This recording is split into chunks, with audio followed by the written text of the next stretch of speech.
ప్రభునామంలో మీ అందరికీ వందనాలు. దేవుని మహాకృపను బట్టి మరి ఈ యొక్క పవిత్ర గ్రంథాన్ని మనం ప్రారంభించుకొని పాత నిబంధన గ్రంథంలోని 39 పుస్తకాలను మనం పూర్తి చేసుకున్నాం. అలాగే క్రొత్త నిబంధన గ్రంథంలో 26 పుస్తకాలను మనం పూర్తి చేసుకున్నాం. మరి ఈరోజు చివరి పుస్తకమైన 27వ పుస్తకమైన యోహాను రాసిన ప్రకటన గ్రంథాన్ని ధ్యానించుకుందాం.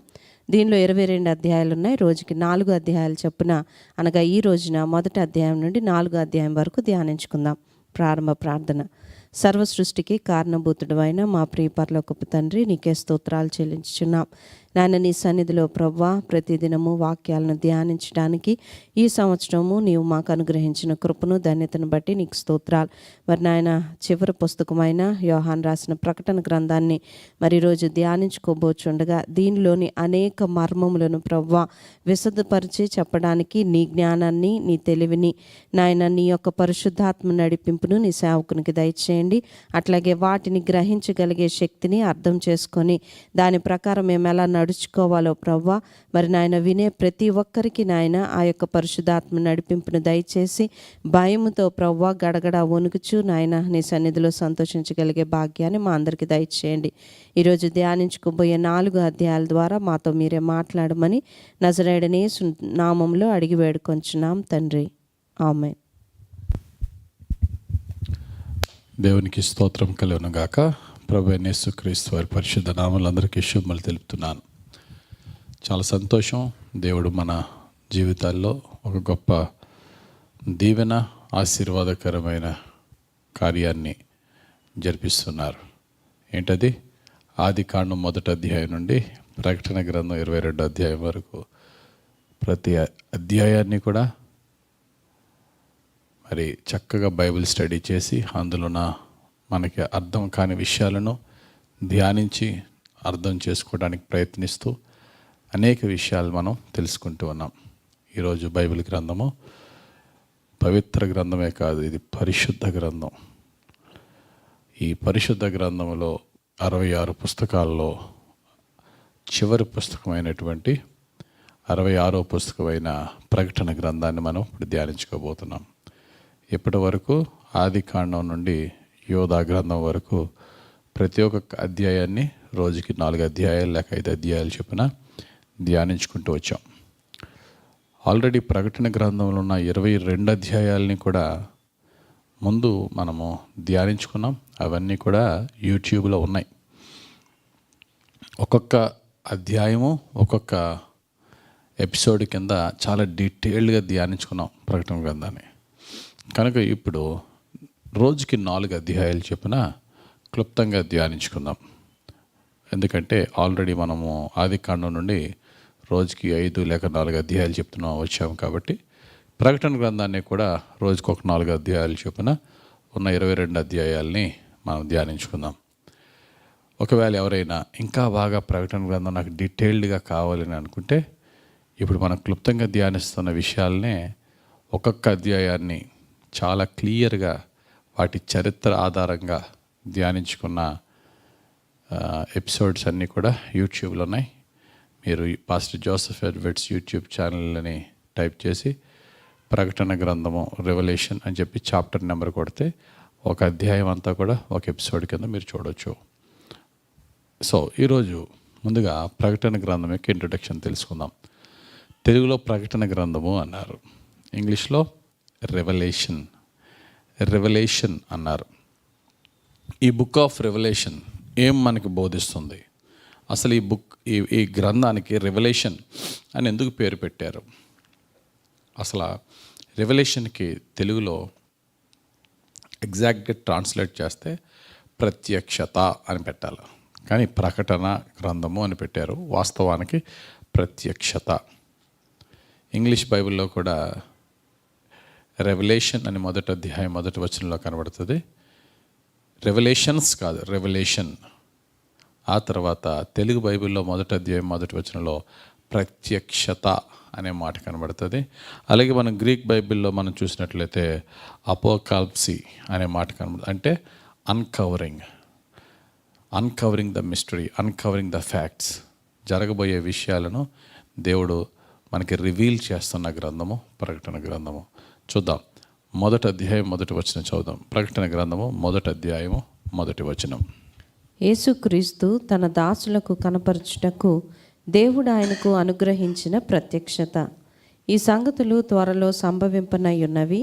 ఆయన తన దూత ద్వారా వర్తమానము పంపి తన దాసుడైన యోహానుకు వాటిని సూచించాను. రైట్, ప్రత్యక్షత అనే మాట ఇక్కడ మీరు చూస్తున్నా. దేవుడు ఆయనకు అనుగ్రహించిన ప్రత్యక్షత, అదే ఈ ప్రకటన గ్రంథం యొక్క పేరు. సో ఎవరు రాశారు ఈ ప్రకటన గ్రంథాన్ని? మనం చదివిన వాక్యంలోనే మొదటి అధ్యాయం మొదటి వచనంలో ఉంటుంది, మొదటి అధ్యాయం 4వ వచనంలో ఉంటుంది, మొదటి అధ్యాయం 9వ వచనంలోనూ కూడా ఈ ప్రకటన గ్రంథాన్ని రాసింది యోహాను భక్తుడే అనే మాట ఇక్కడ చాలా స్పష్టంగా మనం చూడవచ్చు. యోహాను గారు 5 పుస్తకాలు రాశారు క్రొత్త నిబంధన గ్రంథంలో. యోహాను సువార్త, యోహాను రాసిన మొదటి పత్రిక, 2వ పత్రిక, 3వ పత్రిక, ఇది ఫైనల్గా రెవల్యూషన్. ఈ 5 పత్రికల్లో నేనే ఈ పత్రిక రాశాను అని ఆయన పేరు మెన్షన్ చేసుకున్నది ఓన్లీ ప్రకటన గ్రంథంలోనే. ఈ ప్రకటన గ్రంథం మొదటి అధ్యాయం మొదటి వచనం, మొదటి అధ్యాయం 4వ వచనం, మొదటి అధ్యాయం 9వ వచనం, 22వ అధ్యాయం 8వ వచనంలోనూ ఈ గ్రంథాన్ని రాసింది యేసు ప్రభు డిక్టేట్ చేయగా పరిశుద్ధాత్మతో ప్రకటన గ్రంథాన్ని యోహాను భక్తుడు రాశారు. ఎప్పుడు రాశారు? యోహాను భక్తుడు ఎప్పుడు రాశారు అని చెప్పే కన్నా ముందు ఎక్కడ రాశారు అనేది మనం చూస్తే, యోహాను భక్తుడు పద్మాసు దీవులో ఈ యొక్క గ్రంథాన్ని, ఈ యొక్క దర్శనాన్ని ఆయన చూసినట్టుగా మొదటి అధ్యాయం 9వ వచనంలో పద్మాసు ద్వీపంలో పరవాసినైతిని అనే మాట ఇక్కడ మనం చూడొచ్చు. ఆ సమయం ఎప్పుడు అంటే క్రీస్తు శకం 90 నుండి 95 వరకు, AD 90 to 95. ఆ సమయంలో పద్మాసు దీవులో భక్తుడైనటువంటి యోహాను గారు ఏం చేస్తున్నారంటే శిక్ష అనుభవిస్తున్నారు. క్రీస్తు నిమిత్తము ఖైదీగా పద్మాసు దీవులో శిక్ష అనుభవిస్తున్నారు. అక్కడ ఉన్న కొన్ని మైన్స్లో ఒక లేబర్గా అక్కడ ఖైదీలందరినీ అక్కడ ఆ మైన్స్లో వాళ్ళని లేబర్ వర్క్కి ఉపయోగిస్తూ రకరకాల చిత్రహింసలు పెట్టేవారు. ఈ వృద్ధ వయసులో భక్తుడైనటువంటి యోహాను ఆ యొక్క పద్మాసు దీవులో ఉండి ఆ తర్వాత ఇంకా బాగా వృద్ధాప్యంలో రిలీజ్ చేయబడ్డాడు. ఆ పద్మాసు దీవులో ప్రభు ప్రత్యక్షతను బట్టి ఈ ప్రకటన గ్రంథాన్ని రాశారు. ఈ యొక్క భక్తుడైనటువంటి యోహాన్ని ఆ జైల్లో వేసిన టైంలో రోమా చక్రవర్తి, బహు దుర్మార్గపు చక్రవర్తుల్లో ఒక దుర్మార్గపు చక్రవర్తి డొమిటియన్, ఎంపరర్ డొమిటియన్ అనేవాడు రోమా దేశానికి చక్రవర్తి. వాడే మొట్టమొదటిగా ఎంపరర్ వర్షిప్ అనగా దేవుణ్ణి ఆరాధిస్తే మీరు దేవుణ్ణి ఆరాధించారు కానీ నన్ను కూడా మీరు ఆరాధించాలా, మీ దేవుణ్ణి ఆరాధించుకునే ముందు నన్ను దేవునిగా ఆరాధించాలని ఎంపరర్ చక్రవర్తి గారిని దేవునిగా ఆరాధించమని ఫోర్స్ చేసేవాడు. అదే సమయంలో ఎవరైనా సరే అయ్యో మేము దేవుణ్ణి తప్ప ఎవరిని ఆరాధించకూడదంటే వారిని చంపేసేవాడు. మొదటి శతాబ్దపు క్రైస్తవుల ఛాలెంజ్ ఏంటంటే లార్డ్స్ వర్షిప్పా, ఎంపరర్ వర్షిప్పా? ప్రాణాలు కాపాడుకోవాలంటే ఎంపరర్ వర్షిప్, దేవుని ఆరాధన చేస్తే ప్రాణాలని త్యాగం చేయాలి. అటువంటి పరిస్థితులు ఎంతోమంది ప్రాణత్యాగం అయిపోయి హతసాక్షులు అయిపోయారు.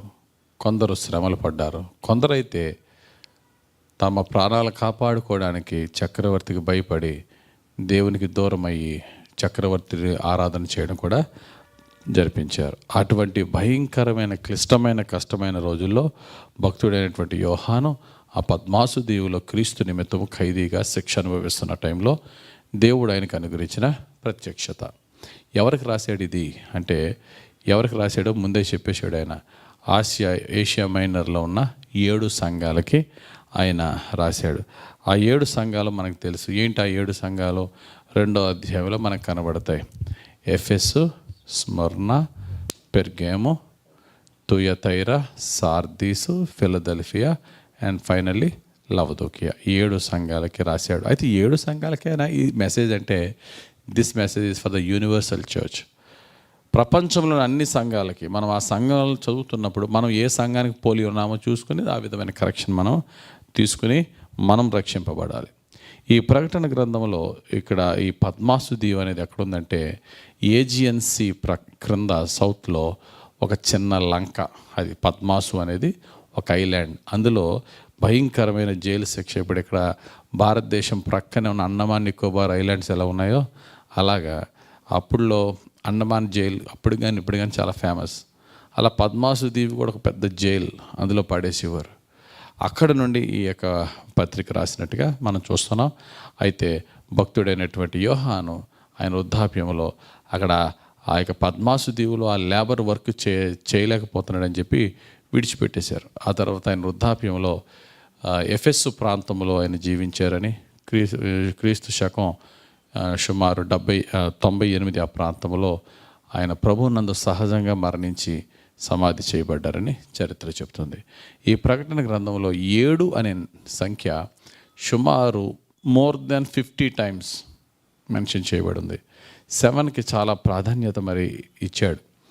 7 అనేది బైబిల్ ప్రకారంగా చూస్తే ఒక కంప్లీట్ నెంబర్ కింద, సంపూర్ణ సంఖ్యగా దేవుడు సమస్త సృష్టిని 6 రోజుల్లో సృష్టించి 7వ రోజున విశ్రమించి ఇంక 8వ రోజు పెట్టలేదు. మరలా ఫస్ట్ డే ఒక వీక్ని 7 డేస్తోనే ఆయన కంప్లీట్ చేశాడు.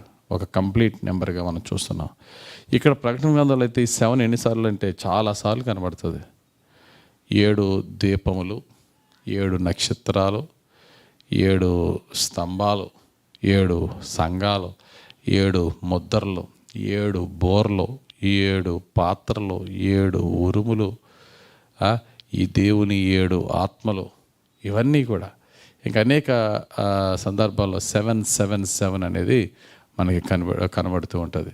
వాటి గురించి మనం కమింగ్ చాప్టర్స్లో ఏంటి ఆ 7 సంఘాలు, ఏంటి ఆ 7 ముద్రలు అనే విషయాల గురించి కూడా మనం ధ్యానించుకుందాం. అయితే ఈ బుక్ అంతా కూడా దేవుడు ఆయన యొక్క బిడ్డలకు జరగబోయే వాటిని వివరిస్తూ ముఖ్యంగా ఆయన ప్రజలకు తెలియజేయవలసిన 7 ముఖ్యమైన సంగతులు ఇందులో మనకు కనబడుతుంది. ఒకటి, సమస్త ప్రపంచానికి సువార్తీకరణ. 2, ర్యాప్చర్, సంఘము ఎత్తబడుట. వెంటనే తర్వాత 7 ఏండ్ల శ్రమ. ఆ తర్వాత యేసుక్రీస్తు వారి యొక్క రెండవ రాకడ తర్వాత ఆ యేసుక్రీస్తు వారి రెండవ రాకడ తర్వాత 1000 ఏండ్లు భూమి మీద ఆయన పాలించే మిలీనియం. ఆ తర్వాత వైట్ థ్రోన్ జడ్జిమెంట్, చివరి తీర్పు. ఆ తర్వాత నూతన యెరూషలేము, నూతన భూమి గురించి ఈ యొక్క ప్రకటన గ్రంథం మనకి తెలపాలనే సత్యాలన్నింటినీ కూడా యోహాను భక్తుడి ద్వారా యేసుక్రీస్తు వారు రివీల్ చేశారు. ఇది brief introduction about book of revolution. ఇప్పుడు మనం ఈరోజు ఈ ఎపిసోడ్లో మొదటి 4 అధ్యాయాలు ధ్యానించుకుందాం. ముందుగా మొదటి అధ్యాయం ధ్యానించుకుందాం. మొదటి అధ్యాయం మనం చూసినట్లయితే మొదటి అధ్యాయం మొదటి 3 వచనాలు ఇంట్రడక్షన్ అనమాట. ఏంటి ఆ మొదటి 3 వచనాలు అంటే, మొదటి వచనం ఇందాక మనం చదువుకున్నాం.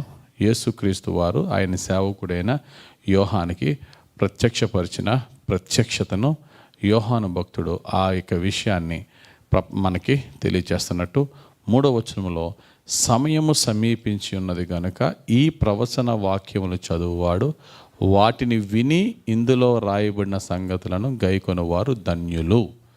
ఎవరండి ధన్యులు? హూ ఆర్ బ్లెస్డ్ అనేది ఇక్కడ చెప్తున్నాడు. ఎవరండి ధన్యుడు అంటే, ఈ సంగతులను చదివి విని దాన్ని గైకొనువారు. ఏమైతే ఈ యొక్క ప్రకటన గ్రంథంలో మెన్షన్ చేయబడిందో వీటిని మీరు ఇప్పుడు వింటున్నారు, ధ్యానిస్తున్నారు. వింటే ధ్యానిస్తే చెప్తే సరిపోదు, దాన్ని గైకొనాలి అన్నాడు. తర్వాత 4వ వచనం నుండి 6వ వచనం వరకు మనం చూసినట్లయితే సంఘాల గురించి యేసుక్రీస్తు వారు చెప్తున్న మాటలు చదువుదాం. 4వ వచనం నుండి ఇక సంఘాల గురించి చెప్తున్నాడు. యోహాను ఆసియాలో ఉన్న 7 సంఘములకు శుభమని చెప్పి వ్రాయినది. వర్తమాన భూత భవిష్యత్ కాలములలో ఉన్నవాని నుండి, ఆయన సింహాసనం ఎదుటనున్న 7 ఆత్మల నుండి, నమ్మకమైన సాక్షియు, మృతులలో నుండి ఆది సంభూతుడకు లేచిన వాడును, భూపతులకు అధిపతియునైన యేసుక్రీస్తు నుండి కృపా సమాధానములు మీకు కలుగునుగాక. మనలను ప్రేమించుచు తన రక్తము వలన మన పాపముల నుండి మనలను విడిపించిన వానికి మహిమయు ప్రభావమును యుగయుగములు కలుగునుగాక. ఆమెన్. ఈ మాటలన్నీ కూడా యేసు ప్రభు చెప్పిన మాటలు కాదు. ఇవన్నీ ఎవరి మాటలు? యోహాను గారు చెప్పిన మాటలు. ఎవరి గురించి? యేసు ప్రభు వారి గురించి చెప్పిన మాటలు. హూ ఈజ్ జీసస్ క్రైస్ట్ అంటే ఆయన అంటాడు, వర్తమాన భూత భవిష్యత్ కాలంలో ఉన్నవాడనియు. వర్తమాన భూత భవిష్యత్ కాలంలో ఉన్నవాడు ఆయన సింహాసనం ఎదుట 7 ఆత్మలను నుండి నమ్మకమైన సాక్షియు, మృతులలో నుండి ఆది సంభూతుడిగా లేచిన వాడును, భూపతులకు అధిపతి అయిన యేసు క్రీస్తు నుండి కృపా సమాధానం కలుగునుగా. ఇంకా ఆయన ఏం చేశాడు? ప్రేమించుచు తన రక్తము వలన మన పాపముల నుండి మనలను విడిపించిన వానికి మహిమ ప్రభావములు యుగం కలుగునుగా. ఇవన్నీ కూడా యేసు ప్రభువుని గురించి ఆయన స్తుతిస్తున్నాడు. తర్వాత 7వ వచనం మనం చూస్తే, ఇదిగో ఆయన మేఘారూరుడై వచ్చుచున్నాడు, ప్రతి నేత్రము ఆయనను చూచును, ఆయనను పొడిచిన వారును చూచెదరు, భూజనులందరూ ఆయనను చూచి రొమ్ము కొట్టుకొందురు. అవును, ఆమెన్. అది యేసు ప్రభు రాబోతున్నాడు. భూజనులందరూ చూచి రొమ్ము కొట్టుకొని ఆయనను పొడిచిన వారు, ఆయన హింసించిన వారు సైతం అక్కడ యేసుక్రీస్తు యొక్క ప్రత్యక్షతను చూసి రొమ్ము కొట్టుకునే సమయం వస్తుందని చెప్తున్నాడు. తర్వాత ఇక్కడ నుండి 8వ వచనం నుండి యేసు ప్రభు వారి యొక్క స్పీచ్ మనకి ఇక్కడ కనబడుతుంది. జీసస్ ఈజ్ ఎటర్నల్ బీయింగ్, నిత్యము ఉన్నవాడే నిత్యత్వంను గురించి చెప్తున్న మాట ఇది. I'm the alpha, I'm the omega. చదవండి అన్నమాట. అల్ఫాయు ఒమేగయు నేనే, వర్తమాన భూత భవిష్యత్ కాలములలో ఉండువాడను నేనే అని సర్వాధికారియు దేవుడు నగు ప్రభువు సెలవిచ్చుచున్నాడు. అది వర్తమాన భూత భవిష్యత్ కాలములలో ఉన్నవాడు, నిత్యము ఉన్నవాడు ఎవరు? యెహోవా దేవుడు మాత్రమే కాదు, యేసు క్రీస్తు కూడా. They are eternal, coequal and coexistent beings. నిత్యము భూత వర్తమాన భవిష్యత్తు కాలాల్లోనూ ఉన్నవారు, నిత్యము ఉన్నవారు. ఇద్దరు, ఒకరు ఎక్కువ ఒకరు కాదు, తండ్రియు కుమారుడు. అందుకనే తండ్రితో సమానముగా కూర్చుండుట విడవరాని భాగ్యమని ఎంచక దాసుని స్వరూపములో మారి శిలువ మరణము పొందునంతగా తన్ను తాను తగ్గించుకున్నవాడు యేసు ప్రభువు. తండ్రితో సమానముగా కూర్చుండుట గొప్ప భాగ్యమే. అది ఆయన విడిచిపెట్టి మన కొరకు వచ్చాడు. నిత్యము ఉన్నవాడైన యేసు ప్రభు అని చెప్తున్నాడు. తర్వాత 9వ వచనంలో యోహాను భక్తుడి యొక్క ప్రవచన వాక్యాలను ఎప్పుడు రాశాడు, ఎక్కడ రాశాడు అనే మాట చదువుదాం. మీ సహోదరుడును యేసును బట్టి కలుగు శ్రమలోను రాజ్యములోను సహనంలోను పాలివాడునునైన యోహానును నేను దేవుని వాక్యము నిమిత్తమును యేసును గూర్చిన సాక్ష్యము నిమిత్తమును పద్మాసు ద్వీపమున పరవాసినైతిని. ప్రభు దినమందు ఆత్మవశుడనై ఉండగా బోరుధ్వని వంటి గొప్ప స్వరము నీవు చూచుచున్నది పుస్తకంలో వ్రాసి ఎఫెసు, Smyrna, Pergamum, Thyatira, Sardis, Philadelphia, లవదోకియా అను 7 సంఘములకు పంపుమని చెప్పుట నా వెనుక వింటిని. రైట్, ఇందాక మనం చెప్పిన 7 సంఘాలను ఇక్కడ మెన్షన్ చేశారు. దేవుని ఆత్మలో పరవశుడైనటువంటి యోహాను ఈ యొక్క 7 సంఘాలకి నువ్వు రాయాలని యేసు ప్రభువే స్వయంగా చెప్తున్నాడు. అయితే ఇక్కడ యేసు ప్రభు ఎలా ఉన్నాడండి అంటే 7 దీపస్తంభముల మధ్య నిలిచి ఉన్న ఒక మనిషి కుమారుని పోలిన ఒక వ్యక్తిని నేను చూశాను. ఆయన అంగి పైనుండి పాదముల వరకు దిగుచున్న వస్త్రం ధరించుకున్నాడు. ఆయన రొమ్మును బంగారు దట్టి ఉన్నది. ఆయన తల వెంట్రుకలు తెల్లగా ఉన్నాయి. ఆయన తల వెంట్రుకలు హిమమంత తెల్లగా ఉన్నాయి. ఆయన నేత్రములు అగ్నిజ్వాలలాగా ఉన్నాయి. ఆయన పాదములు కొలిమిలో నుండి పుటమి వేయబడి మరియు అపరంజితో సమానమై ఉన్నాయని చెప్పి యేసుక్రీస్తు వారి యొక్క రూపాన్ని, ఆయన మహిమ రూపాన్ని, మామూలు రూపం కాదు, భూమి మీద ఉన్న ఆయన యోహాను గారు భూమి మీద ఉన్న యేసుప్రభుని చూశాడు. ఆయన పోలి, బట్ ఏమి యాడ్ అయింది? గ్లోరీ యాడ్ అయింది. ఆ మహిమగల రూపాన్ని చూశాడు. అంతేకాదు ఆయన నోటి నుండి వస్తున్న 2 అంచులు గల ఖడ్గము, 2 అంచులు గల వాడి అని ఖడ్గం ఒకటి బయలు వెళ్ళుట నేను చూచితిని అని చెప్తున్నాడు. ఆయన చేతులు ఏముందట? ఆయన తన కుడి చేతితో నా మీద ఆయన చూచిన వెంటనే చచ్చిన వాని వలె యోహాను నేలపడ్డాడట. చూడండి 17వ వచనం మనం చూస్తే, నేను ఆయనను చూడగానే చచ్చిన వాని వలె ఆయన పాదముల యొద్ద పడి తిని ఆయన తన కుడి చేతిని నా మీద ఉంచి నాతో ఇట్లనెను, భయపడకుము, నేను మొదటి వాడను కడపటి వాడను జీవించు వాడను, మృతుడనైతిని గాని ఇదిగో యుగయుగములు సజీవుడనై ఉన్నాను, మరియు మరణం యొక్కయు పాతాళ లోకం యొక్కయు తాళపు చెవులు నా స్వాధీనములో ఉన్నవి. కాగా నీవు చూచిన వాటిని, ఉన్న వాటిని, వీటి వెంట కలుగబో వాటిని, అనగా నా కుడి చేతిలో నీవు చూచిన 7 నక్షత్రములను గూర్చిన మర్మమును, ఆ 7 సువర్ణ ద్వీపస్తంభముల సంగతియు వ్రాయము. ఆ 7 నక్షత్రములు 7 సంఘములకు దూతలు, ఆ 7 ద్వీప స్తంభములు 7 సంఘములు. రైట్. ఇక్కడ చెప్పబడిన మాట మొత్తం ప్రకటన గ్రంథం యొక్క అంత మాట కూడా చాలా క్లుప్తంగా ఈ యొక్క పారాగ్రాఫ్లో చెప్పేశాడు. సో పద్మాసు దీవులు ఉన్న యోహాను గారు దర్శనం చూస్తున్నాడు. ఇప్పుడట ప్రభు దినమందు. ప్రభు దినం అంటే Sunday, the first day of the week, Sunday, the day that Jesus resurrected from the tomb. యేసు సమాధిని గెలిచి బయటకు వచ్చిన దినము ప్రభు దినముగా ఆ యొక్క ఆదివారాన్ని ప్రభుని ఆరాధిస్తున్న సందర్భాలు మనం ఆది క్రైస్తవులు ఆది సంఘం నుండి మనం చూస్తున్నాం. సో 7 సంఘాల పేర్లు దేవుడు చెప్పాడు. ఆయన రూపాన్ని తనకు చూపించుకున్నాడు. ఆయన రూపం యొక్క మహిమను చూచి చచ్చిన వాడిని మళ్ళీ కింద పడిన వాడిని యేసు ప్రభు ఏం చేసేట తన కుడి చేతి నా మీద ఉంచి నాతో ఇట్లని ఏమీ భయపడద్దయ్యా, భయపడకు. నేను మరలా చెప్తున్నాను, నేను మొదటి వాడను, కడపటి వాడను, జీవించువాడును, మృతుడునైతే కానీ ఇదిగో యుగ యుగములను సజీవుడినై ఉన్నానని చెప్తున్నాడు.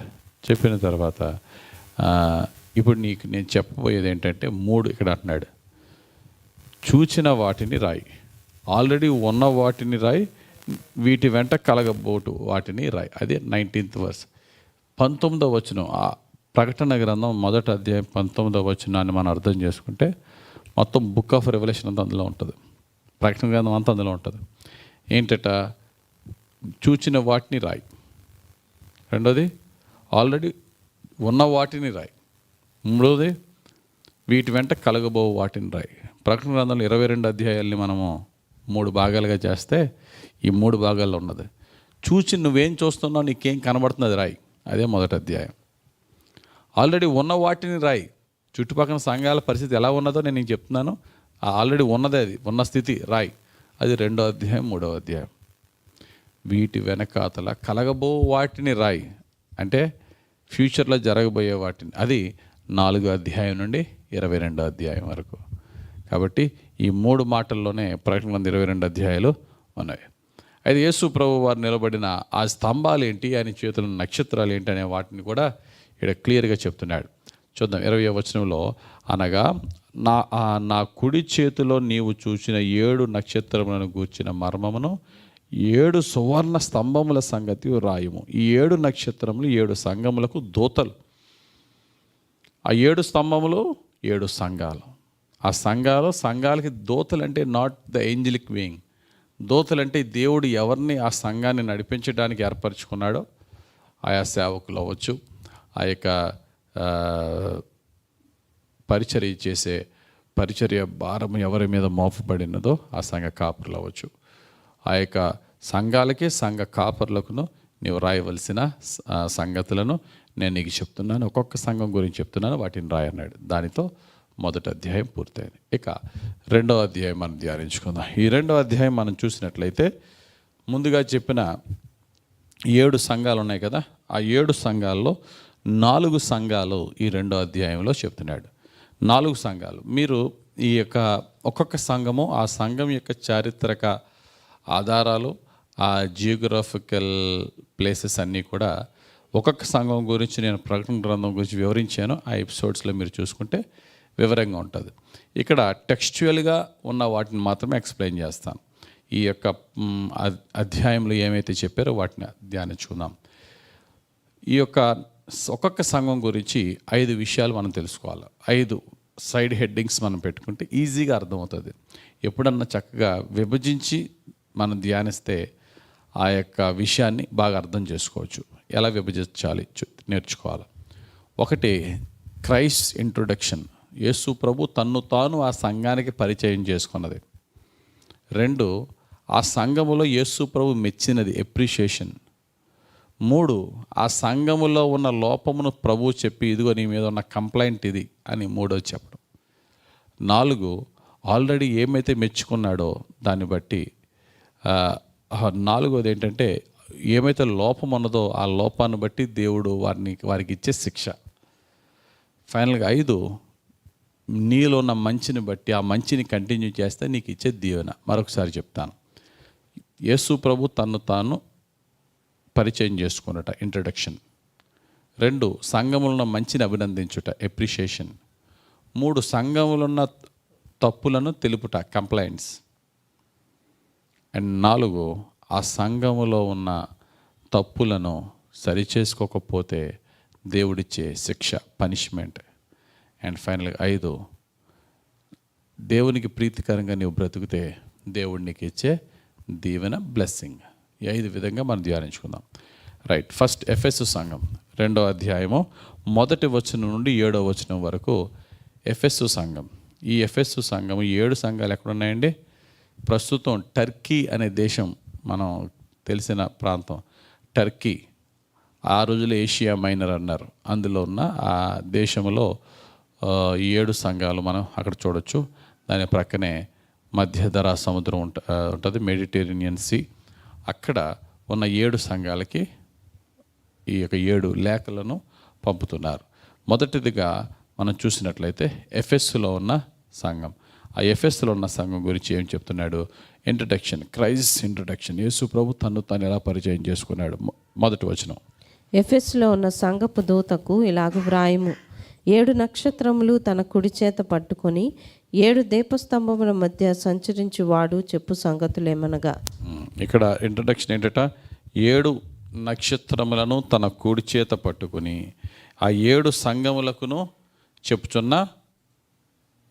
చెప్పుచున్న సంగతులు ఏమని అంటే, యేసుక్రీస్తు ఆయా సంఘాలకి, ఆ సంఘం యొక్క ప్రతినిధులకి చెప్తున్న మాట. అంటే ఆ నక్షత్రములు ఆయన చేతిలో ఉన్నాయట. అంటే అర్థం ఏంటండి? నక్షత్రాలు అంటే ఎవరు? సంఘం యొక్క ప్రతినిధులు, దూతలు, పాస్టర్లు. పాస్టర్లు ఎవరి చేతిలో ఉండాలట? దేవుని చేతిలో ఉండాలి. అంటే పాస్టర్ అనే వ్యక్తి దేవుని చేతిలో ఒక సాధనంగా ఉండాలి. తన ఇచ్చను బట్టి ఏది మాట్లాడకూడదో దేవుని చిత్తమును బట్టి చేసేవాడుగా ఉండాలి. కాబట్టి నేను నీ యొక్క బాస్ చెప్తున్న మాటలు జాగ్రత్తగా విను అని దేవుడు చెప్తున్నాడు. అందులో ఉన్న ఆ సంఘంలో ఉన్న మొట్టమొదటిగా ఏంటి? అప్రిషియేషన్. ఏమి నీలో నేను మెచ్చుకుంటున్నానంటే అని చెప్తున్నాడు. చదవండి. నీ క్రియలను, నీ కష్టమును, నీ సహనమును నేను ఎరుగుదును.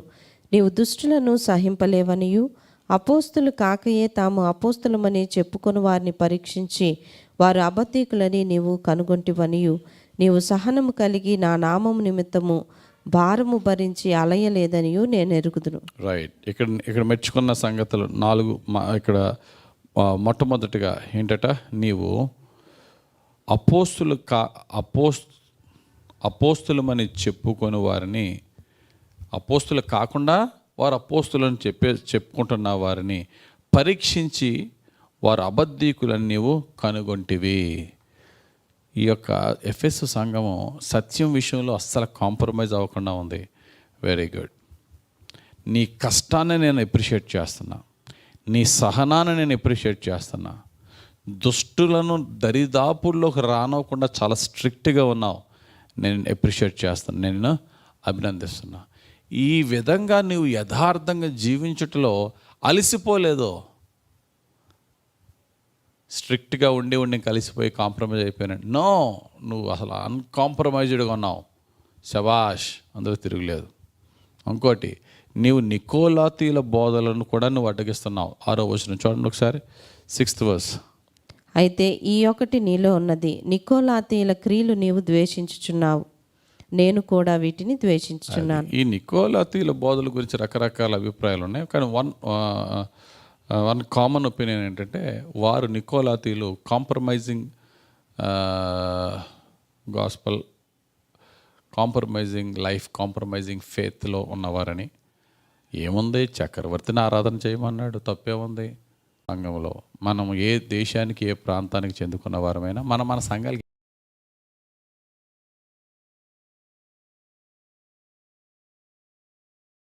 ఎటువంటి పేర్లు పెట్టుకున్నా, క్రీస్తును ప్రధాన కేంద్రంగా చేసుకుని జీవిస్తున్న మన సంఘంలో ముఖ్యంగా 2 విషయాలు మనకి సంపూర్ణంగా సమృద్ధిగా ఉండాలి. ఒకటి ట్రూత్, అండ్ 2 లవ్. సత్యము మీద ప్రేమ మీద ఆధారపడుతుంది మన సంఘం. రైలు బండికి 2 పట్టాల్లో ఒకటి లేకపోయినా ఎలా పడిపోద్దాం, ఏ ఒకటి లేకపోయినా సరే, ట్రూత్ ఉండి లవ్ లేకపోయినా, లవ్ ఉండి ట్రూత్ లేకపోయినా సంఘం నిలవదు.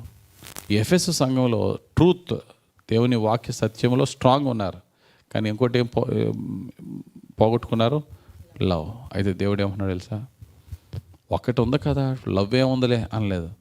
నీవు పోగొట్టుకున్న ప్రేమను మరలా నీవు మొదటి ప్రేమలోకి నువ్వు వెళ్ళకపోతే నీ దీపస్తంభాన్ని తీసేస్తానన్నాడు, సంఘాన్ని తీసేస్తానన్నాడు. ప్రేమకి ఎంత ప్రాధాన్యత సంఘంలో ఉండాలో ఇక్కడ చెప్తున్నాడు. చదవండి అన్నమాట 5వ వచనం, ఇంకా కొంచెం ముందు నుంచి 4 నుండి. అయినను మొదట నీకుండిన ప్రేమను నీవు వదిలితేవని నేను నీ మీద తప్పు ఒకటి మోపవలసి ఉన్నది. నీవు ఏ స్థితిలో నుండి పడిపోతివో అది జ్ఞాపకం చేసుకొని మారు మనసు పొంది ఆ మొదటి క్రియలను చేయము.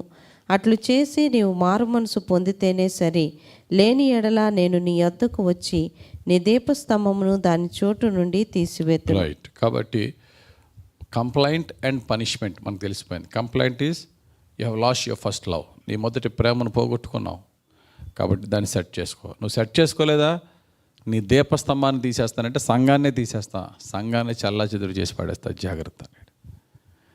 Finally blessing. ఒకవేళ నీ తప్పుని కరెక్ట్ చేసుకున్నావా, బ్లెస్సింగ్ ఏంటో తెలుసా, నా పరదైసునందున్న జీవవృక్ష ఫలాన్ని భుజించే భాగ్యాన్ని నేను నీకు ఇస్తానంటున్నాడు. చదవండి అన్నమాట 7వ వచనం నుండి. చెవిగలవాడు ఆత్మ సంగములతో చెప్పుచున్న మాట వినుగాక, జయించు వానికి దేవుని పరదేశంలో ఉన్న జీవవృక్ష ఫలములు భుజింపనిత్తును. అది జయించు వానికి దేవుడు ఏమిస్తాడట, పరదైసులో ఉన్న జీవవృక్ష ఫలాలు నేను నీకు భుజింపరేస్తా, అంటే నిత్య జీవములోనికి నిన్ను నడిపిస్తా. ఇది మొదటి సంఘం అయింది. ఇక 2వ సంఘం. ఈ 2వ సంఘం మనం చూసినట్లయితే 8వ వచనం నుండి, ఈ 2వ సంఘము 8వ వచనం నుండి 11వ వచనం వరకు మనకు ఉంటుంది 2వ సంఘాన్ని గురించిన వివరణ. ఈ సంఘం పేరేంటి, స్మరణ. స్మరణ అనే సంఘానికి మనం ఏమని టైటిల్ ఇవ్వచ్చు అంటే ద పర్సిక్యూటెడ్ చర్చ్, శ్రమ పొందిన సంఘం. ముందు ధ్యానించిన సంఘం ఏంటి, ఎఫెస్లో ఉన్న సంఘం. ఇవన్నీ పట్టణాలండి, సంఘాల పేర్లు కాదు. ఆ పట్టణంలో ఉన్న సంఘం, ఎఫెస్లో ఉన్న సంఘం. దానికి ఏమని టైటిల్ ఇవ్వచ్చు, ద లవ్లెస్ చర్చ్, ప్రేమ లేని సంఘం. ఈ యొక్క 2వ సంఘమైనటువంటి స్మరణ అనే పట్టణంలో ఉన్న సంఘానికి ద పర్సిక్యూటెడ్ చర్చ్, శ్రమలు పొందిన సంఘం. ఈ సంఘానికి తను తాను ఏమని ప్రభు ఇంట్రడ్యూస్ చేసుకున్నాడంటే, ఈ సంఘం అటండి ఆల్మోస్ట్ ఆ పట్టణము కానీ ఆ సంఘము కానీ ఆల్మోస్ట్ నేల కూలిపోయిన పట్టణం మళ్ళీ పైకి లేపబడింది. సంఘం మీద కూడా భయంకరమైన శ్రమ వచ్చింది, కానీ వారు ప్రభు చేత ఎత్తబడ్డారు. అందుకని యేసు ప్రభు తను తాను ఇంట్రడ్యూస్ చేసుకునే విధానం కూడా మృతుడయ్యుండి తిరిగి బ్రతికిన వాడు మరలా బ్రతికిన వాడు చెప్పు సంగతులు అంటాడు. చదవండి అన్నమాట 8వ వచనం నుండి. స్మరణలో ఉన్న సంఘముల దూతకు ఇలాగ వ్రాయము, మొదటి వాడును కడపటి వాడునై ఉండి మృతుడై అని తను ఇంట్రడ్యూస్ చేసుకున్నాడు. ఇప్పుడు ఎప్రిషియేషన్ 9వ వచనం. ఎప్రిషియేషన్. నీ శ్రమను దరిద్రతను నేను ఎరుగుదును, నీ శ్రమను నీ దరిద్రత నాకు తెలుసయ్యా, అయినా ధనవంతుడవే. నీవు ధనవంతుడవే, నా దృష్టికి నువ్వు ధనవంతుడవే. అఫ్ కోర్స్ పేదరికంలో ఉన్నావు, అనేకమైన శ్రమల మధ్య ఉన్నావు, నా దృష్టికి మాత్రం నీవు ఉన్నావు, నా దృష్టికి నువ్వు ధనవంతుడివే. ఇంకా చదవండి. నీ శ్రమను దరిద్రతను నేను ఎరుగుదును, అయినను నీవు ధనవంతుడవే. తాము యూదులమని చెప్పుకొనుచు యూదులు కాక సాతాను సమాజపు వారి వలన నీకు కలుగు దూషణ నేను ఎరుగుదును. నీవు పొందబో శ్రమలకు భయపడకుము. చాలు.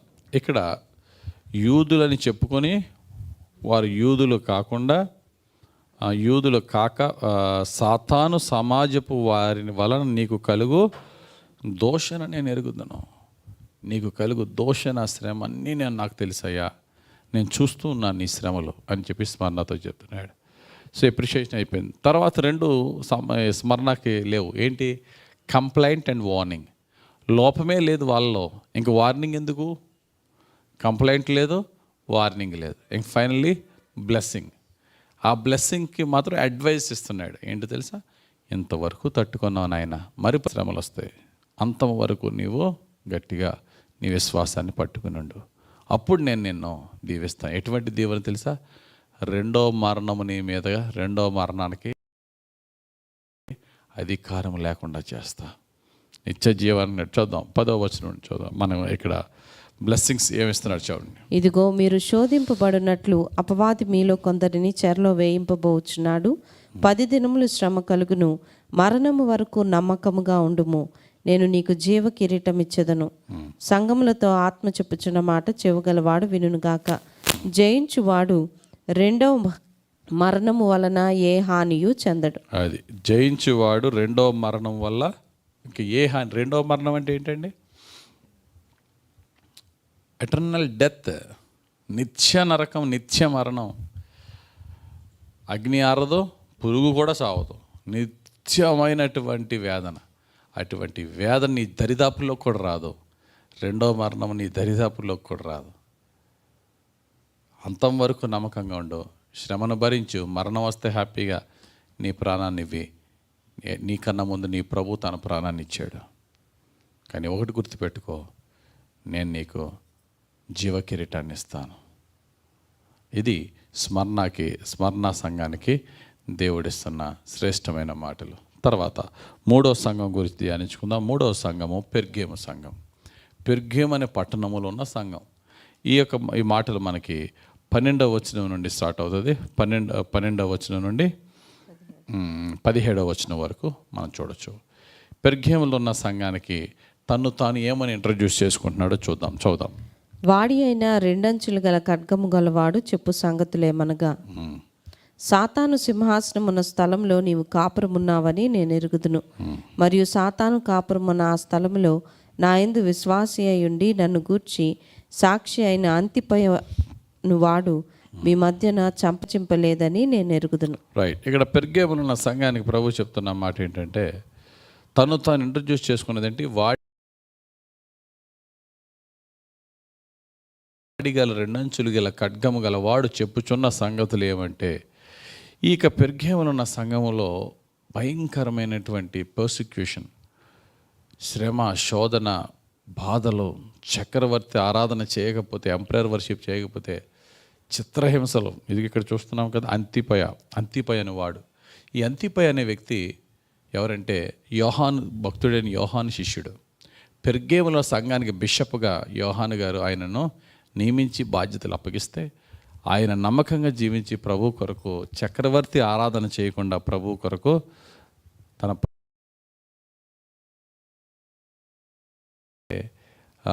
కొంచెం శోధింపబడి కాంప్రమైజ్ అయిపోయే పరిస్థితి ఏర్పడుతుంది. అందుకని ఈ సంఘాన్ని కాంప్రమైజ్డ్ చర్చ్ అని మనం పెట్టచ్చు టైటిల్. Compromised church. నీ దగ్గర ఏముంది? సాతాను సింహాసనం ఉన్న చోట నీవు ఉన్నావు. ఇదే పెర్గేములో ప్రపంచ 7 వింతల్లో ఒక వింత అయినటువంటి the altar of Zeus, Greek దేవుళ్ళు, the king of Greek goddess అంటారు. The king of Greek goddess altar Zeus అనే గ్రీకు దేవత యొక్క దేవుని యొక్క పెద్ద ఆల్టర్, చాలా పెద్ద ఆల్టర్ అక్కడ ఉంది. దాన్ని ఇక్కడ సాతాను సింహాసనం ఉన్న చోట నీవు ఉన్నావు. సింహాసనం ఉన్న చోట ఉన్నావు. అయినప్పటికీ కూడా కొందరు నా కొరకు తమ ప్రాణాలను అర్పించి నా కొరకు యథార్థంగా జీవించిన వారు నీ సంఘంలో ఉన్నారు. అయితే నీ దగ్గర ఉన్న కంప్లైంట్ ఏంటో చెప్తున్నాను వినంటున్నాడు. అవేమనగా, విగ్రహములకు బలి ఇచ్చిన వాటిని తినునట్లును, జారత్వము చేయనట్లును, ఇశ్రాయేలుకు ఉరియొడ్డుమని బాలాకునకు నేర్పిన బిలాము బోధను అనుసరించు వారు నీలో ఉన్నారు. అటువలనే నికోలాతీల బోధన అనుసరించు వారును నీలో ఉన్నారు. కావున మారు మనసు పొందుము. చాలు. ఇక్కడ ఎవరు ఉన్నారండి? ఇక్కడ ఇందాక చెప్పాను కదా, ఈ చర్చ్కి ఏమని పేరు టైటిల్? Compromised church. మీలో నికోలాతీయుల బోధ అనుసరించు వారు నీలో ఉన్నారు. కానీ ఎఫెసు వారు ఏంటంట? నికోలాతీయులు గెంటిపాడేశారు, వెళ్ళగొట్టేశారు. నువ్వు వారిని అంగీకరించావు. ఆ కాంప్రమైజ్డ్ లైఫ్ నీలోకి వచ్చింది. అందుకని ఎవరిని ఇక్కడ పోల్చాడు? బిలాము గొప్ప ప్రవక్త, కానీ బాలాకి ఇచ్చే బహుమానాలకే కాంప్రమైజ్ అయిపోయాడు దేవునికి విరోధంగా. అటువంటి కాంప్రమైజ్డ్ లైఫ్ నీలో ఉండకూడదు. సో అది నాకు కనబడింది, నేను నీకు చెప్తున్నాను. వార్నింగ్. అండ్ పనిష్మెంట్ ఏంటో తెలుసా? 2 అంచులు గల ఖడ్గముతో నిన్ను శిక్షిస్తాను, జాగ్రత్త, ఒకవేళ నువ్వు మారకపోతే. చదవండి 16వ వచనం. కావున మారుమనసు పొందుము, లేని ఎడల నేను నీ యొద్దకు త్వరగా వచ్చి నా నోటి నుండి వచ్చు ఖడ్గం చేత వీరితో యుద్ధము చేసేదను. సంఘములతో ఆత్మ చెప్పుచున్న మాట చెవుగలవాడు వినుగాక. రైట్, నీ మీదకి నేను యుద్ధం చేసి నేను నిన్ను హతమారుస్తాను, కానీ మారు మనసు పొందకుండా అదే కాంప్రమైజ్డ్ లైఫ్లో ఉంటే కనుక, కమాన్, కాంప్రమైజ్ కాదు. క్రిస్టియానిటీ అనేది కాంప్రమైజ్డ్ రిలీజియన్ కాదు. దేవుని కొరకు పౌరుషంగా రోషంగా ఉండు. బ్రతుకుతే ప్రభు కొరకు బ్రతుకు, చచ్చిపోతే ప్రభు కొరకు చనిపోవాలి తప్ప కాంప్రమైజ్ లైఫ్ నీలో ఉండకూడదు, లేకపోతే ఆ శిక్షకు గురవుతావు అన్నాడు. అండ్ ఫైనల్గా బ్లెస్సింగ్, నీవు కనుక నా కొరకు నువ్వు నమ్మకంగా ఉంటే పరలోకపు మన్నాన్ని నీకు ఇస్తా, తెల్లటి రాత్రినిచ్చి దానికి నా మీద నీకు నూతన పేరును నేను నీకు ఇస్తానని అప్రిషియేషన్. చదవండి ఆ మాట, 12వ వచనం. జయించు వానికి 17వ వచనం. మరుగై ఉన్న మన్నాను భుజింపనిత్తును, మరియు అతనికి తెల్ల రాతినిత్తును, ఆ రాతి మీద చెక్కబడిన ఒక క్రొత్త పేరుండును. పొందిన వానికే గాని అది మరి ఎవనికి తెలియదు. పొందిన వానికే గాని మరి అది ఎవనికి తెలియదు. అటువంటి బ్లెస్సింగ్ నేను పరలోకంలో నీకు నూతన పేరునిచ్చి నేను నిన్ను పరలోకపు ఆహారంతో తృప్తిపరిచి నేను ఆశీర్వదిస్తానని దేవుడు చెప్తున్నాడు. అంటే ఒక్కొక్క సంఘానికి దేవుడు బ్లెస్సింగ్స్ అన్నీ కూడా పరలోకంలో చేరిన ప్రతి ఒక్కరికి అవన్నీ వారు పొందుకుంటారని సత్యాన్ని తెలుసుకోవాలి. రైట్, 4వ సంఘం, ఈ యొక్క 2వ అధ్యాయంలో చివరి సంఘము 18వ వచనం నుండి చివరి వరకు. ఈ సంఘం పేరు తుయతైరా సంఘం. ఈ తుయతైరా అనే సంఘానికి దేవుడు చెప్తున్న మాటలు చదువుదాం. మొదటి వచనం నుండి. తుయతైరలో ఉన్న సంఘపు దూతకు ఇలాగు రాయము: అగ్నిజ్వాల వంటి కన్నులను అపరంజిని పోలిన పాదములను గల దేవుని కుమారుడు చెప్పు సంగతులేమనగా, నీ క్రియలను, నీ ప్రేమను, నీ విశ్వాసమును, నీ పరిచర్యను, నీ సహనమును నేను ఎరుగుదును. నీ మొదటి క్రియల కన్నా నీ కడపటి క్రియలు మరీ ఎక్కువైనవని ఎరుగుదును. రైట్, ఇక్కడ చెప్పబడిన మాటల్లో చూస్తే అగ్ని జ్వాలల వంటి కన్నులు గలవాడు చెప్పుచున్న సంగతులని ప్రభు తను పరిచయం చేసుకున్నాడు. ఈ అగ్ని జ్వాలలు గల కన్నులు గలవాడు నీ సమస్త క్రియలు చూశాడు. 5 విషయాలు ఇక్కడ చెప్పాడు. ఏంటి 5 విషయాలు? మొట్టమొదటిది ఏంటి? నీ చదవండి. నీ క్రియలు, నీ ప్రేమ, నీ విశ్వాసము, పరిచర్య, సహనం, నీ సహనం. ఇవన్నీ నేను చూసా.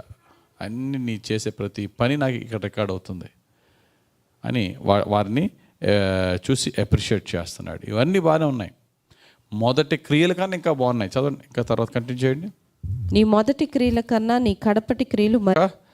భార్య, ఈ అహాబ్ యొక్క భార్య యెజబెల్ సంగతి మనం చూసినట్లయితే ఆమెలో ఉన్న క్రియలు ఏంటంటే ఇమ్మోరల్, అపవిత్రమైన, సెక్షువల్ ఇమ్మోరాలిటీ, ప్రైడ్, గర్వము, విగ్రహారాధన, ఇవన్నీ ఆమెలో ఉన్నాయి. సాక్రిఫైజింగ్ టు ఐడల్స్, విగ్రహాలు బలు అర్పించడం. ఇశ్రాయేల్ రాణి అయ్యండి, ఇవన్నీ చేసే క్రియలు కలిగిన వారు నీలో ఉన్నారు. చదవండి అన్నమాట. 20వ వచనంలో ఉంటుంది. అయినను నీ మీద తప్పు ఒకటి నేను మోపవలసి ఉన్నది, ఏమనగా తాను ప్రవక్తినని చెప్పుకొనుచున్న యెజబెలు స్త్రీని నీవు ఉండనిచ్చుచున్నావు. జారత్వము చేయుటకును విగ్రహములకు బల ఇచ్చిన వాటిని తినుటకును అది నా దాసులకు బోధించుచు వారిని మోసపరుచుచున్నది. మారు మనసు పొందుటకు నేను దానికి సమయం ఇచ్చితిని గాని అది తన జారత్వము విడిచిపెట్టి మారు మనసు పొందనొల్లదు. రైట్, మారు మనసు పొందుటకు దానికి కూడా వ్యభిచరించు వారు దాని క్రియల విషయమై మారు మనసు పొందితేనే గాని వారిని బహుశ్రమల పాలు చేతును. దాని పిల్లలను నిశ్చయముగా చంపెదను. అందువలన అంతరింద్రియములను హృదయములను పరీక్షించు వాడును నేనే అని సంఘములన్నీ తెలుసుకొనును. అది అంతరింద్రియ హృదయాంతరింద్రియ రహస్యాలు ఎరిగిన వాడు, ఆయన అగ్ని నేత్రములు గలవాడు, అన్నీ చూచేవాడని మీరు తెలుసుకుంటారు. అండ్ ఫైనల్గా బ్లెస్సింగ్. అయినా మీలో కొందరు యథార్థంగా ఉన్నవారు కూడా ఉన్నారు. అటువంటి యథార్థంగా ఉన్న వారికి నేను ఇచ్చే దీవెన ఏంటంటే, నా 2వ రాకెట్లో వారిని నేను నేషన్స్ మీద అధికారాన్ని ఇస్తాను. మిమ్మల్ని నేను పరిపాలించే నాయకులుగా చేస్తాను. మీ శత్రువులపై మీకు జయమిస్తాను. అంతేకాదు మీకు వేకువ చొక్కని ఇచ్చేదను అంటాడు 28వ వచనంలో. మీకు వేకువ చొక్క అంటే ఎవరండి? Jesus Christ. 22వ అధ్యాయం, ప్రకటన 22వ అధ్యాయం 16వ వచనంలో ఉంటుంది. యేసయ్య ద బ్రైట్ మార్నింగ్ స్టార్.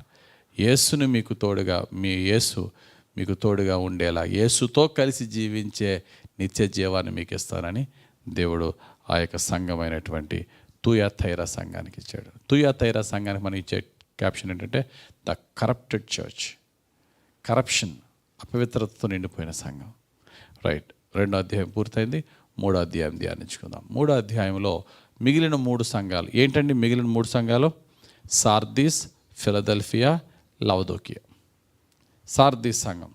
ఈ సార్దీస్ సంఘం గురించి మనం చూస్తే దీనికి ఇచ్చే టైటిల్ ఏంటంటే ద డెడ్ చర్చ్. నీవు సజీవముగా ఉన్నాను అనుకుంటున్నావు కానీ నా దృష్టిలో నువ్వు మృతుడవే. ఏదో స్పిరిచువల్లీ అవేక్ అని నువ్వు అనుకుంటున్నావు, ఆత్మీయంగా చాలా పరిపక్వత చెందిన వాడిని నీకు నువ్వు అనేసుకుంటున్నావు. కానీ నా కన్ను దృష్టి ఏంటట? మనిషి హృదయం ఎంత క్లియర్ కనబడుతుందట? పాతాళమే ఆయన కంటికి కనబడినప్పుడు మనిషి హృదయం ఇంకెంత క్లియర్ కనబడుతుంది అంటున్నాడు భక్తుడు. కాబట్టి నా దృష్టిలో నువ్వు మృతుడుగా ఉన్నావు అంటున్నాడు. అందుకని ఇట్స్ ఎ డెడ్ చర్చ్. చూద్దాం 3వ అధ్యాయం 1వ వచనం. సార్దీస్లో ఉన్న సంఘపు దూతకు ఇలాగు వ్రాయము, 7 నక్షత్రములను దేవుని 7 ఆత్మలను గలవాడు చెప్పు సంగతులేమనగా, నీ క్రియలను నేను ఎరుగుదును. ఏమనగా, జీవించుచున్నావన్న పేరు మాత్రమున్నది కానీ నీవు మృతుడవే. నీ క్రియలు నా దేవుని ఎదుట సంపూర్ణమైనవిగా నాకు కనబడలేదు గనుక జాగరూకుడవై చావనయున్న మిగిలిన వాటిని బలపరచుము. చాలండి. ఇక్కడ చెప్పబడిన మాటలు చూస్తే నీ క్రియలన్నీ చూసా, నువ్వు జీవించుచున్నావనే పేరే తప్ప నా దృష్టిలో మృతుడివే. ఈ సంఘానికి, నీ యొక్క డెడ్ చర్చ్కి అప్రిషియేషన్ ఒకటి కూడా లేదు. నిల్ అప్రిషియేషన్. కాకపోతే కంప్లైంట్స్, ఇవన్నీ కంప్లైంట్స్. తర్వాత దేవుడు అంటున్నాడు, కనుక నేను నీకు వార్నింగ్ ఇస్తున్నాను. ఏంటి వార్నింగ్ అట? రిపెంట్. 3వ అధ్యాయం 3వ వచనంలో రిపెంట్, మారు మనసు పొందు. రిపెంట్ అయ్యే తర్వాత ఏంటి? నీ సహోదరులను కూడా బలపరచు, లేకపోతే నా భయంకరమైన ఉగ్రత, నా శిక్ష నీ మీద వస్తుంది. అండ్ ఫైనల్గా మనకిచ్చే బ్లెస్సింగ్ 4వ వచనంలో మనం చూసినట్లయితే, అయితే తమ వస్త్రములను అపవిత్రపరచుకొనని కొందరు సార్దీస్లో నీ యొద్ద ఉన్నారు. వారు అర్హులు గనక తెల్లని వస్త్రములు ధరించుకొని నాతో కూడా సంచరించెదరు. వారికి దేవుడు ఏమిస్తాడట? తెల్లని వస్త్రములు. పరలోకంలో ఉన్న వారికి తెల్లని వస్త్రములను జీవగ్రంథములో వారి పేరు ఎంత మాత్రమును తుడిపి పెట్టక, దేవుడు అంటున్నాడు, జీవగ్రంథములో వారి పేరు ఉంచి వారిని నిత్య జీవానికి అర్హులుగా చేసి ఆ యొక్క నిత్య రాజ్యములో దేవుడు పరిశుద్ధులకి ఇచ్చే నూతన తెల్లని వస్త్రములను, పరిశుద్ధ వస్త్రాలను మీకు ఇస్తాను, నమ్మకమైన నా ప్రజలారా అని ద డెడ్ చర్చ్గా పిలువబడుతున్న ఈ సార్దీస్ సంఘస్థులకు దేవుడు చెప్తున్నాడు. మారు మనసు పొందండి, పరలోకానికి వారసులు అవ్వండి అంటున్నాడు. అండ్ 6th చర్చ్ ఇక్కడ మనం చూస్తే ఫిలదెల్ఫియా అనే పట్టణంలో ఉన్న సంఘం. ఇది 3వ అధ్యాయము 7వ వచనం నుండి 13వ వచనం వరకు ఉంటుంది. ఈ ఫిలదెల్ఫియా సంఘము మొత్తం 7 సంఘాల్లో ద మోస్ట్ ఫేత్ఫుల్ చర్చ్. ఉన్న 7 సంఘాల్లో ప్రభుకి ప్రీతికరంగా ఏ విధమైనటువంటి కంప్లైంట్ కానీ, వార్నింగ్ కానీ, పనిష్మెంట్ కానీ ఏమీ లేని సంఘాలు 2. అది ఒకటే స్మరణ, 2 ఫిలదెల్ఫియా. ఇప్పుడు ఫిలదెల్ఫియా సంఘం గురించి ప్రభు ఏం చెప్తున్నాడో చూద్దాం. ఫిలదెల్ఫియా సంఘం గురించి 7వ వచనం నుండి చదువుదాం. ఫిలదెల్ఫియాలో ఉన్న సంఘపు దూతకు ఇలాగ వ్రాయము, దావీదు తాళపు చెవి కలిగి ఎవడునూ వేయలేకుండా తీయువాడును, ఎవడునూ తీయలేకుండా వేయువాడునునైన సత్యస్వరూపియగు పరిశుద్ధుడు చెప్పు సంగతులేవనగా. రైట్, ఇక్కడ తన్ను తాను ఇంట్రడ్యూస్ చేసుకుంటున్నాడు. యెషయా గ్రంథం 22వ అధ్యాయం 22వ వచనంలో ప్రవచనం, దావీదు తాళపు చెవి గలవాడు, యేసుక్రీస్తు వారి గురించి మాటది. ఆయన పరలోకానికి కానీ నరకానికి కానీ ఒకరిని పంపగలిగే శక్తి, వాళ్ళని బయటికి రాకుండా వాడిని మూయగలిగిన శక్తి ఆయనకు ఉన్నది. అందుకనే సాతానుడు 1000 ఏళ్ల పాలనలో సాతానుడు ఏం చేశాడట? పట్టి భూమి క్రింద పాతాళంలో వేసి బంధించి 1000 సంవత్సరాలు వాడిని బయటికి రాకుండా ఆయన దూతకు తాళాలు ఇచ్చి పంపిస్తాడు.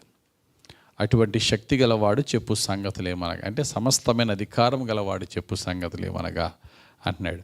ఇప్పుడు ఫిలదెల్ఫియాలో ఉన్న సంఘం యొక్క మంచిని అప్రిషియేట్ చేస్తున్నాడు. చదువుదాం 8వ వచనం. నీ క్రియలను నేను ఎరుగుదును, నీకున్న శక్తి కొంచెమై ఉండినను నీవు నా వాక్యమును గైకొని నా నామము ఎరుగననలేదు. ఇదిగో తలుపు నీ ఎదుట తీసి ఉంచి ఉన్నాను, దానిని ఎవడునూ వేయనేరడు. యూదులు కాకయే తాము యూదులమని అబద్ధమాడు సాతాను సమాజపు వారిని రప్పించెదను. వారు వచ్చి నీ పాదములు ఎదుట పడి నమస్కారం చేసి, ఇదిగో నేను నిన్ను ప్రేమించితినని తెలుసుకొనున్నట్లు చేసేదను. నీవు నా ఓర్పు విషయమైన వాక్యమును గైకొంటివి గనుక భూనివాసులను శోధించుటకు లోకమంతటి మీదకి రాబోవు శోధన కాలములో నిన్ను కాపాడెదను. రైట్. చదవబడిన మాటలో చూస్తే, ఓ ఫిలదెల్ఫియా సంగమా, నీకున్న శక్తి చిన్నది. నువ్వేదో గొప్ప ధనవంతుడు, బలవంతుడు, గొప్పవాడు కాదు. చిన్న బలహీనుడు అయినా ఓర్పు కలిగి నా యొక్క వాక్య సత్యంలో నీవు చాలా స్థిరంగా ఉన్నావు. ఎంత శ్రమ వచ్చినా కాంప్రమైజ్ అవ్వకుండా నా కొరకు బ్రతికావు. నా ప్రేమలో, నా వాక్య సత్యంలో నీవు నిలిచావు కనుక, నీలో లోపం అనేది ఏమీ లేని విధముగా నీవు బ్రతికావు కనుక నేను నీకు ఇచ్చే ఆశీర్వాదం ఏంటో తెలుసా? ఎవరు నిన్ను శ్రమపరుస్తున్నారో వారిని నీ పాదాల యొద్దకు రప్పిస్తా. నీ శత్రువులను నీ పాదపీఠముగా చేస్తానంటున్నాడు. అయితే రాబోయే శోధన దినములో ప్రపంచమంతటి మీదకి దేవుడు పంపే ఆ మహాశ్రమంలో, ఓ నమ్మకమైన నా సంగమా, నేను నిన్ను కాపాడేదను అంటున్నాడు 10వ వచనంలో. నేను నిన్ను కాపాడేదను. ఆ తర్వాత బ్లెస్సింగ్, ఇంకా వారికి ఇచ్చే బ్లెస్సింగ్ ఏంటట? పరలోకములో నేను నిన్ను ఒక స్తంభముగా చేస్తాను, నేను నీకు నా క్రొత్త పేరును నేను నీకు ఇస్తానన్నాడు. ఇది ఫిలదెల్ఫియా సంఘానికి దేవుడిచ్చిన బ్లెస్సింగ్. చివరి సంఘమైనటువంటి లవదోకియా సంఘం గురించి మనం ధ్యానించుకుందాం. ఈ లవదోకియా సంఘం 14వ వచనం నుండి చివరి వరకు ఉంటుంది. ఈ లవదోకియా సంఘానికి దేవుడు తాను ఏమని ఇంట్రడ్యూస్ చేసుకుంటున్నాడో చూద్దాం. లవదోకియాలో ఉన్న సంఘపు దూతకి ఇలాగు వ్రాయము. ఆమెన్ అనువాడును నమ్మకమైన సత్యసాక్షియు దేవుని సృష్టికి ఆదియునైన వాడు చెప్పు సంగతులేమనగా. రైట్. ఆయన ఎవరట? ఆమెన్ అనువాడు. మనం ప్రార్థన చేసినప్పుడు చివరి ఆమెన్ అంటాం కదంటే, అలా జరుగుగాక. ఆయన అలా జరుగుగాకంటే జరగవలసిందే. లెట్ దేర్ బి లైట్ అన్నాడు, వెలుగు కలుగుగాక అన్నాడు. అది అలా జరిగింది. సర్వశక్తిమంతుడు ఆమెన్ అనేవాడు, సర్వశక్తిమంతుడు, దేవుని సృష్టికి ఆదియునైన వాడు చెప్పు సంగతులు ఏమనగా, నీ క్రియలను నేను ఎరుగుదను, నీవు చల్లగా నేనును వెచ్చగా నేనును లేవు. నీ క్రియలన్నీ నేను తెలుసు, సమస్తము నేను చూశాను. ఇక్కడ లవదోకియా సంఘానికి ఇస్తున్న కంప్లైంట్ చెప్తున్నాడు. నీవు వెచ్చగా లేవు, చల్లగా లేవు అంటే అర్థం ఏంటంటే, నువ్వు దేవుని కొరకు రగిలే మంచి రోషం గల క్రైస్తవునిగాను లేవు, అలాగని చెప్పి దేవుడిని తెలిసి లోకానుసారంగా పోయినోడుగా కూడా లేవు. ఇక్కడొకడుగు వేస్తున్నావు. అయితే దేవుడు ఇస్తున్న వార్నింగ్ ఏంటో తెలుసా? పనిష్మెంట్. నేను ఉమ్మి వేసేదను, నేను కాల్చి వేసేదను. నీవు నా దృష్టికి బహు దుర్మార్గుడుగా నీవు ఉన్నావు కాబట్టి నేను అంగీకరి. క్రైస్తవ జీవితం అస్సలు కాంప్రమైజ్ లైఫ్ ఉండకూడదు. అయితే ప్రభువులో మనం స్థిరంగా ఉండాలి, లేకపోతే ప్రభువుని విడిచిపెట్టాలి. ప్రభువులో ఉంటూ లోకానుసారమైన జీవితం దేవునికి అసహ్యకరమైన జీవితం అనే సత్యాన్ని మనం తెలుసుకోవాలి. ఈ లవదోకియా సంఘానికి కంప్లైంట్సే కానీ అప్రిషియేషన్ ఏమీ లేదు. నువ్వు ఏమనుకుంటున్నావంటే, నేను చాలా ధనవంతుడిని, లవదోకియా సంఘం మంచి రిచ్, అన్నీ ఉన్నాయనుకుంటున్నావు. జస్ట్ ఆపోజిట్ టు స్మరణ ఏమంటుంది? మేము దరిద్రులము, దీనిలము, కానీ నువ్వు నా దృష్టికి ధనవంతుడిలా ఉన్నావు అన్నాడు స్మరణాథ్. ఇక్కడ లవదోకియా సంఘం, నేను ధనవంతుడిని, నాకు ఏ లోటు లేదు అనుకున్నావు. చూసా, నీవు నా దృష్టికి దిగంబరిగా ఉన్నావు.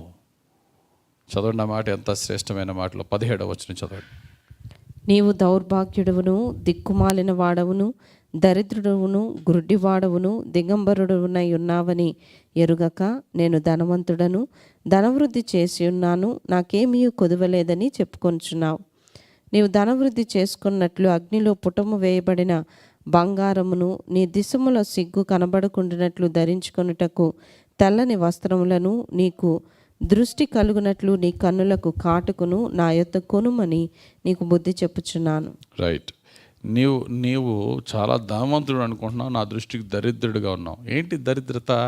స్పిరిచువల్ పావర్టీ, ఆత్మ సంబంధమైన దరిద్రత. నీకు కావాల్సింది ఏం కావాలా? నీకు కావలసిన వస్త్రాలు కానీ, నీకు కావలసిన కంటికి కావలసిన కాటుక కానీ, ఇదంతా అంటే నీ నీతి వస్త్రాలు కానీ, నీ పవిత్రమైన కంటి చూపు పొందుకోవడానికి కావాల్సిన ఆత్మ సంబంధమైన కాటుకు కానీ, రకరకాల నువ్వు ఆర్నమెంట్స్ ఏమైతే పెట్టుకున్నావో, ఆత్మ సంబంధమైనటువంటి పరిశుద్ధ అలంకారాలు కానీ ఏదైనా నా దగ్గర కొనవయ్యా, అప్పుడు నువ్వు నా దృష్టికి మంచిగా కనబడతావు. నా దగ్గరికి రా, నేను నీకు ఇస్తా. అంతేగాని లోకానుసారమైన వాటితో నింపబడి నీకు నువ్వు గొప్పవాడిని అనుకుంటే నేను నిన్ను కాల్చి వేసేదాన్ని, జాగ్రత్త అని దేవుడు చెప్తున్నాడు. ఫైనల్గా బ్లెస్సింగ్, నువ్వు మారు మనసు పొంది నా దగ్గరికి వస్తే నేను నీకు ఇచ్చే బహుమానం ఏంటి తెలుసా? నేను ఈ లోకాన్ని జయించి నా తండ్రి సింహాసనం మీద నా తండ్రి పక్కన కూర్చున్న విధంగా మీరు ఈ లోకాన్ని జయిస్తే నా సింహాసనం మీద నేను మిమ్మల్ని కూర్చుండబెడతా. నేను తలుపు యొద్దను నేను తలుపు కొడుతున్నా, ఎవరైతే తలుపు తీసి నన్ను అంగీకరిస్తారో వారితో నేను, నాతో వారు కలిసి భోజనం చేద్దామంటున్నాడు. చదవండి అన్నమాట 19వ వచనం నుండి. నేను ప్రేమించు వారినందరినీ గద్దించి శిక్షించుచున్నాను గనుక నీవు ఆసక్తి కలిగి మారు మనసు పొందుము. ఇదిగో నేను తలుపు నొద్ద నిల్చుండి తట్టుచున్నాను. ఎవడైనను నా స్వరము విని తలుపు తీసిన ఎడల నేను అతని యొద్దకు వచ్చి అతనితో నేనును నాతో కూడా అతడును భోజనం చేయుదుము. నేను జయించి నా తండ్రితో కూడా ఆయన సింహాసనం నందు కూర్చుండి ఉన్న ప్రకారము జయించు వానిని నాతో కూడా నా సింహాసనం మందు కూర్చుండనిచ్చెదను. సంఘములతో ఆత్మ చెప్పుచున్న మాట చెవిగలవాడు వినుగాక. ఆమేన్. దీంతో 3వ అధ్యాయం పూర్తయింది. కాబట్టి బ్లెస్సింగ్ ఏంటి? నా సింహాసనం మీద కూర్చునే భాగ్యాన్ని నీకు ఇస్తాను, నీవు ఈ లోకాన్ని జయించు అన్నాడు. తర్వాత 7 సంఘాలకి రాయవలసిన లేఖలు పూర్తయినాయి అండి. కాబట్టి 3rd డివిజన్లో వచ్చాం మనం. అంటే ఏంటి? ఉన్న వాటిని, అంటే నువ్వేం చూస్తున్నావు? 1వ అధ్యాయం అయింది. నీవు చూస్తున్న వాటిని అన్నాడు ఫస్ట్, అది 1వ అధ్యాయం. ఆల్రెడీ ఉన్న వాటిని అంటే 2-3 అధ్యాయాలు పూర్తయి సంఘాల పరిస్థితి. తర్వాత వీటి వెనకాతలు జరగబో వాటిని ఇక్కడ 4వ అధ్యాయం నుండి 22వ అధ్యాయం వరకు ఇదంతా ప్రవచన వాక్యమే. ఫ్యూచర్ ఈవెంట్స్ ఇక్కడ మనకు కనబడతాయి. ఈ ఫ్యూచర్ ఈవెంట్స్లో మొట్టమొదటిగా మనం చూసినట్లయితే 4వ అధ్యాయం 1వ వచనంలో మనం చదువుదాం ఒకసారి. 4వ అధ్యాయం 1వ వచనం. ఈ సంగతులు జరిగిన తరువాత నేను చూడగా అదిగో, ఈ సంగతులు జరిగిన తరువాత నేను చూడగా అదిగో పరలోకమందు ఒక తలుపు తెరవబడి ఉండెను. మరియు నేను మొదట వినిన స్వరము బోరధ్వని వలె నాతో మాట్లాడగా వింటిని. ఆ మాట్లాడిన వాడు ఇక్కడికి ఎక్కిరమ్ము, ఇక మీదట జరగవలసిన వాటిని నీకు కనపరచదనని. రైట్. దీన్ని బట్టి చాలామంది బైబిల్ జ్ఞానులు అందరూ దైవ సేవకులు ఈ మొదటి వచనాన్ని బట్టి ఏమంటారంటే, this is the time of rapture. సంఘము ఎత్తబడే సమయము. ఈ ఈ ఈ సంగతులు జరిగిన తరువాత, అనగా సమస్త లోకానికి 7 సంఘాలకి అంటే అర్థం ఏంటంటే సర్వాత్రిక సంఘం, సమస్త లోకానికి సువార్తీకరణ పూర్తయిన తర్వాత, సమస్తమైనటువంటి గాస్పుల్ అనేది ప్రపంచమంతటికి రీచ్ అయిన తర్వాత జరిగేదేంటి? సార్వత్రిక సంఘాన్ని సూచిస్తూ రాసిన లేఖలన్నీ పూర్తయినాయి. ఇది జరిగిన తరువాత, ఈ సంగతులు జరిగిన తరువాత అనే మాటతో స్టార్ట్ చేశాడు. అంటే సువార్తీకరణ అంతా అయిపోయిన తర్వాత, సువార్త వ్యాపకము పూర్తయిన తర్వాత దేవుడు ఏం చేశాడట? ఆకాశములో ఒక తలుపు తెరవబట్టి నేను చూచితిని అన్నాడు. ఒక బోర మ్రోగుట నేను చూచితిని, పైకెక్కి రమ్ము అనే స్వరము నేను వింటిని. ఇవన్నీ ర్యాప్చర్కి. బోర ఊదబడ్డం, పరలోకం తెరవబడ్డం, సంఘము పైకి ఎక్కబడ్డం. కాబట్టి దీన్ని బట్టి దేవుని మహాశ్రమలు రాకముందు సంఘాన్ని దేవుడు ఫిలదెల్ఫియా సంఘానికి ఇచ్చిన వాగ్దానం ప్రకారంగా ఫేత్ఫుల్ చర్చ్, ప్రపంచ సంఘములో నమ్మకస్తులైన వారిని ప్రభువు పరలోకాన్ని తీసుకుని పోతారు అని ఈ విషయాన్ని బట్టి మనం తెలుసుకోవచ్చు. ఆ తర్వాత పరలోకములో ఉన్న విషయాల్ని భక్తుడైనటువంటి యోహాను గారికి చూపించారు. అక్కడ తండ్రి అయినటువంటి యెహోవా దేవుని సింహాసనం ఎలా ఉంది, వీటన్నిటినీ మనం చూడొచ్చు. నెక్స్ట్ వచనం చదువుదాం. 2వ వచనం అండి.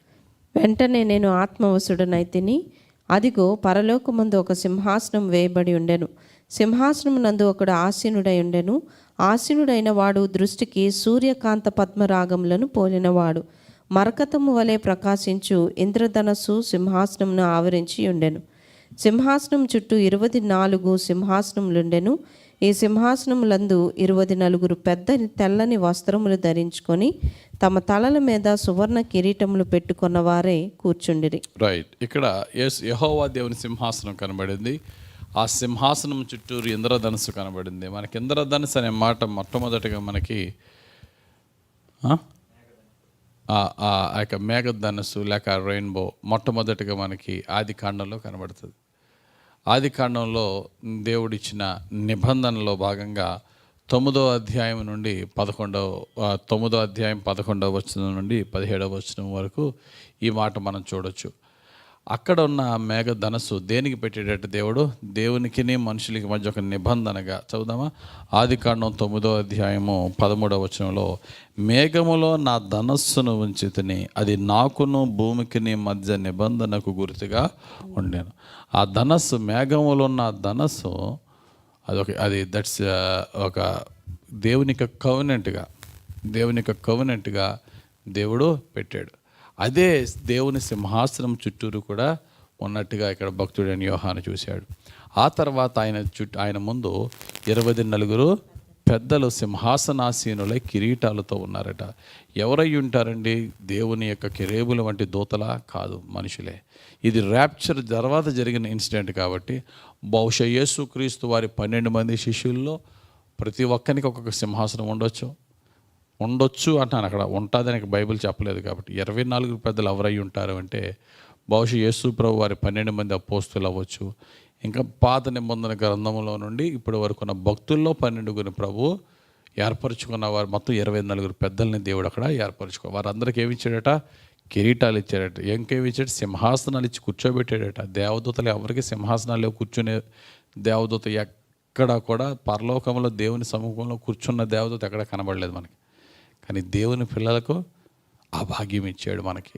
ఆయన సింహాసనాల్లో కూర్చోబెడతాడు. ఆయన నా సింహాసనం మీద కూర్చోబెడతానన్నాడు యేసయ్య. ఎవరికి? లవదోకియ సంఘానికి ఇచ్చిన బ్లెస్సింగ్ వాగ్దానంలో. రైట్. సో ఆ 24 సింహాసనం గల పెద్దలు నేను చూశాను. వారు ఏం చేస్తున్నారట? ఇంకా ఆ 24 పెద్దలతో పాటు 4 జీవుల గురించి ఇక్కడ చెప్తున్నాడు. చదవండి, నెక్స్ట్ వచనాలకు వెళ్ళండి. ఆ సింహాసనంలో నుండి మెరుపులను, ధ్వనులను, ఉరుములను బయలుదేరుచున్నవి. మరియు ఆ సింహాసనం ఎదుట 7 దీపములు ప్రజ్వలించుచున్నవి. అవి దేవుని 7 ఆత్మలు. మరియు ఆ సింహాసనం ఎదుట స్ఫటికమును పోలిన గాజు వంటి సముద్రం ఉన్నట్టుండెను. ఆ సింహాసనమునకు మధ్యను, సింహాసనము చుట్టూను, ముందు వెనుక కన్నులతో నిండిన 4 జీవులుండెను.